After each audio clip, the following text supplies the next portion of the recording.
1st Andrews Force Research and Development Center instructional tape. My name is Dr. Levy, and I will be the narrator for this recording. This tape will discuss the specimen you may encounter in Sector F, living organisms containment, specifically within Zone A. Images will be displayed on screen for your reference notes. Please make sure you have the following before we continue. A notation device, such as sticky notes, a notepad, or pen and paper. A calculator, as should be issued upon joining the Andrews Raffles team. If you have lost it, please contact the Human Resources Department in Sector A. A mirror, no longer than 15 centimeters diameter. Within the standard intervals issued in the tape, the following sound will play.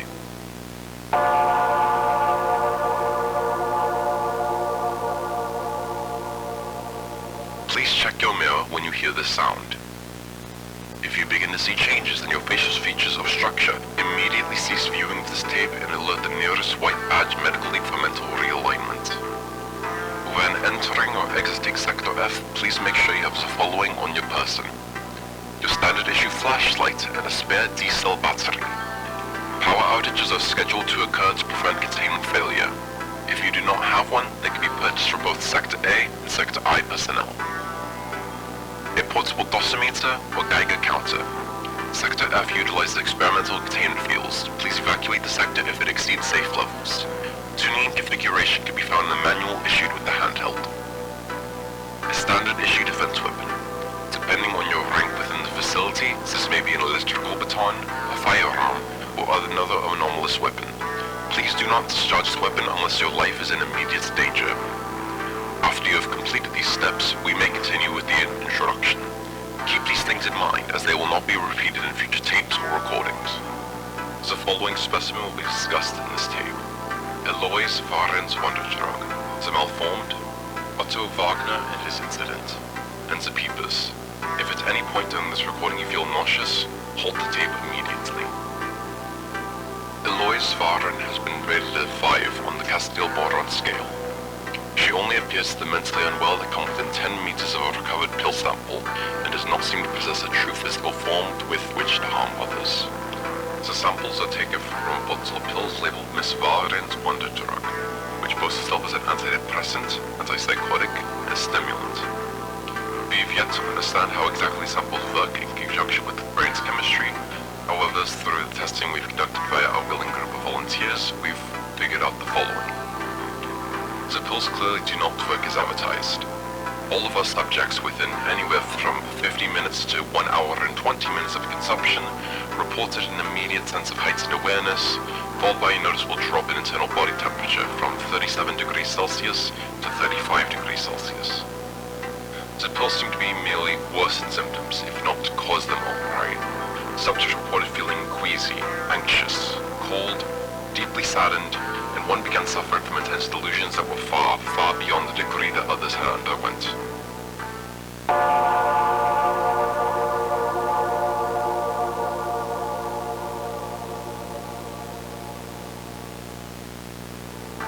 Amelia Cavalia, a 5th subject out of the 8 participants, had experienced a loss of identity.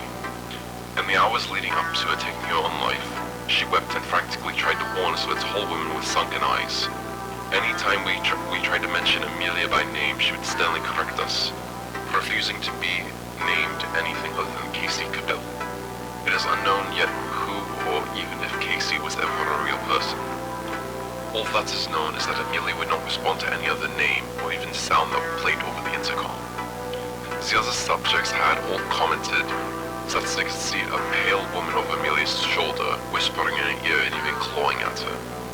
Though no damage had appeared on her form, she complained she was in pain and continued pleading for help. The other subjects post-test reported being too paralyzed with fear to step in or say anything at the time.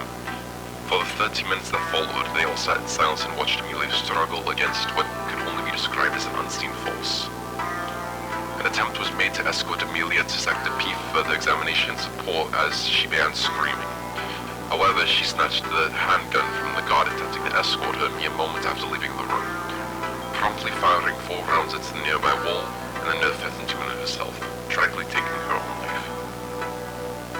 It is unknown what exactly Amelia saw, though from what we could gather after interviewing the other subjects for hours after the supposed wonder drug wore off, they described a 6-foot-tall woman with long, pointed fingers, almost like talons. They each confirmed to have brown hair and to be sporting a stained, tethered lab coat. It is worth noting that the subject...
stating that he saw her standing inside of the room behind the glass door on his way to get lunch.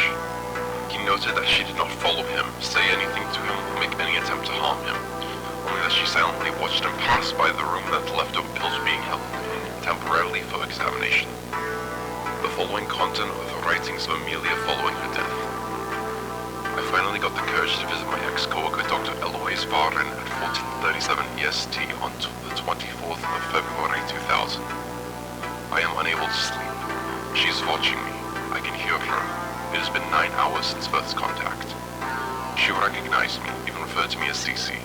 I can't unsee her eyes. They won't stop staring. I feel unsafe. She is waiting for me to sleep. I have to stay awake. I have to survive. It has been 294 days since I was relocated. She spoke of a room I will be taken to if I visit medical. It is located on the residential hallway C72 on the eastern side. Dr. Varren said I will be taken there to be executed. I can't think straight. She's going to kill me. Signed, Casey Cabell. It's been roughly 5 years since Ximena says the malformed has been contained as of the time of ratings.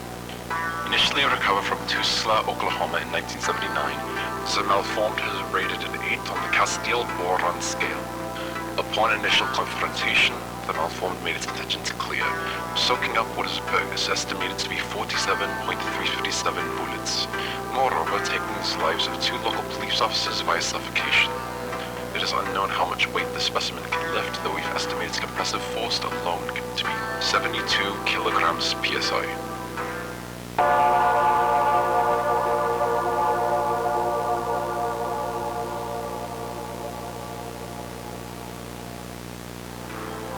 The total number of lives that has taken isn't yet known, so 10 bodies have been recovered by local police about a month prior to the incidents that have been mangled beyond recognition.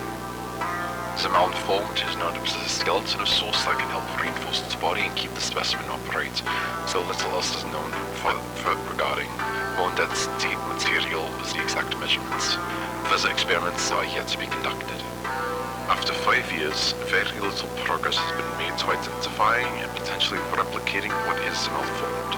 The structure of the specimen changes depending on who seems to be interacting with it. The specimen must, under all circumstances, be kept in steel blocks without air holes. Ventilation is a severe security hazard, as it is shown 3 times over that the malformed cannot be trusted or allowed to be in a room with any exterior access. We have had to manually track down the creature several times due to the absorption of light, which appears as near black, with a slight reddish hue. Cameras cannot define just how dark the creature is. It also does not appear under any kinds of thermal or infrared light. Containment teams must be administered our standard protocol heavy transportation unit suits, or HTU suits, before exiting the facility to proceed containment. Due to the presence of the malformed and other highly vital specimens, the plasma dome was constructed in 1988, preventing the escape of the malformed. The plasma dome has been effective for 13 years now, and counting. Partway through the year of 1984, Otto Wagner, one of our budding nuclear engineers, had experienced an incident. Merely only a year after the construction of our main reactor core, Otto had fallen into the main pool during the first scheduled refueling procedure. After about 20 minutes, he had passed before he was finally lifted from the water, by which point it was estimated he had been exposed to 9 sieverts of radiation. Following the initial exposure, he underwent what could only be described as severe psychosis, shouting at the top of his lungs about his vivid hallucinations. It is worth noting that, even in the midst of his hysterical ramblings, he did not undergo most of the usual symptoms of radiation illness. There was no vomiting, diarrhea, or any other forms of discharge. He would merely complain about aches in his abdomen and mouth and requested we bring him pethidine. After roughly 4 days of treatment, he has disappeared, not to be found until 5 days ago. Mr. Wagner has been rated a 7 on the Castiel boron scale. Although he is usually aggressive, he emits harmful amounts of radiation and still experiences periodic manic episodes due to the mental deterioration he has sustained, see addendum 2. Mr. Wagner stands at a rather imposing 183 centimeters. Prior to the accident, his physical clocked him in at 70 kilograms. So currently, from the few tests we have had time to conduct, he now weighs 53 kilograms. It is worth noting that, unlike many other anomalies, Mr. Wagner not only worked for us, but willingly chooses to communicate with us. It is not currently understood how or why some radiation continues to seep out from his body, although it has been duly noted not to bring any electrical equipment within 2 meters of him. Most recording devices experience heavy interference, even at farther ranges, assuming they don't lose power outright. While the exact distance required for this to be an issue hasn't yet been figured out, we have been keeping Mr. Wagner in a lead-lined concrete room to prevent further radiation exposure in hysteria among the other researchers. The primary microphone currently has been used to capture audio of him is kept high and out of reach, embedded in the ceiling roughly 3 meters above the corner where he usually paces. Only a handful of interviews have been conducted and captured on tape as of late. There's also a lot of conversation seemed to steer more towards what the examiners can only describe as a coming-of-end scenario. In Mr. Wagner's own words, it's the eclipse, it's the addendum 3.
It isn't exactly clear why Mr. Wagner wishes for everyone to undergo such a hideous process, nor what is causing him to experience these, once more in his own words, gifts of bountiful knowledge.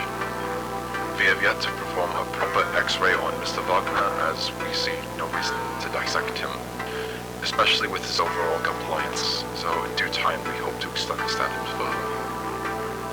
As of 1988, 12 instances of these anomalous creatures, dubbed peepers by locals in San Jose area, have been contained successfully. They have been rated a 7 on the Castiel borderline scale for how efficiently they have been known to hunt, though it is not high as they generally lie dormant in place for weeks at a time, oftentimes found extremely emaciated or outright starved to death. Peepers are relatively slim creatures that, while not particularly strong, are quite agile if need be. They follow all the conventions a standard ambush predator should. They are patient, opting to fold themselves up and tuck themselves inside discarded technology. CRT monitors, televisions, sound systems, even rumors of mini fridges and microwaves have circulated over the years. The reason why they have chosen electronics in instead of other, more conventional concealment is entirely known. However, two theories have been proven likely. One is that the technology requires a power source to ensure functionality. If you find a discarded television, the only way to make sure it works is to take it home and plug it in, for which the people will wait until there is a complete and total silence before coming out of hiding to hunt. Two is that the peepers siphon from a connected power source. The process for how they do this is not yet known, as we've yet to dissect and properly examine one. However, this theory would explain how they are able to wait as long as they do in one spot without moving, and why they seem to be more agitated when the appliance is left unplugged for long periods of time. Those are the 4 specimens contained within Sector F, Zone A. You should now be familiar with the entities you will encounter during your duties. Depending on your role within the facility, you will be instructed to watch a second video. If you are part of the security team in Sector F, please insert the tape labeled Sector F, Zone B. If you are a researcher, please insert the tape labeled Sector E, Zone A. If you are a member of Black Badge Medical and are looking to join the White Badge Medical Lead, please insert the tape labeled Sector G, Zone A. If you are unsure of what you are assigned to, check with your nearest associate. Thank you for listening in full to this orientation program.